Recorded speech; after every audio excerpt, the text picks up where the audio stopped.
சனிக்கிழமை தென்கொரியா பூசான் நகரில் நடைபெற்ற 2024ஆம் ஆண்டுக்கான 21வது பிரசிடென்ட் கிண்ண பனிச்சறுக்கு போட்டியில் நாட்டின் பனிச்சறுக்கு தாரகை ஸ்ரீ அபிராமி சந்திரன் இரண்டாவது முறையாக முதல் நிலையில் வெற்றி பெற்றுள்ளார். தமது மகளின் வெற்றியை நாட்டிற்கும் சமுதாயத்திற்கும் கிடைத்த வெற்றியாக கருதுவதாக ஸ்ரீ அபிராமியின் தந்தை சந்திரன் பாலகிருஷ்ணன் தெரிவித்திருக்கின்றார்.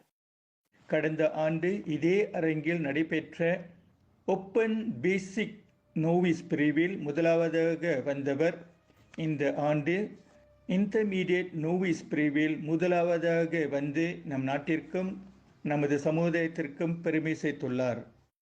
இந்த பிரசிடென்ட் கிண்ண பனிச்சறுக்கு போட்டியில் 14 கிளப்களைச் சேர்ந்த 100க்கும் மேற்பட்ட போட்டியாளர்கள் பங்கேற்றனர். தொடர்ந்து மேற்கொண்டு வந்த பயிற்சிகளினாலும் விடாமுயற்சியினாலும் இந்த வெற்றியை ஸ்ரீ அபிராமி தன்வசமாக்கினார் என்று சந்திரன் கூறினார். இந்த வெற்றியின் மூலம் கடந்த 15 மாதங்களாக கொரியாவில் பயிற்சியை மேற்கொண்டு வரும் ஸ்ரீ அபிராமி 6 போட்டிகளில் 6 தங்கங்களை பெற்று சாதனை படைத்துள்ளார் என்பது குறிப்பிடத்தக்கது.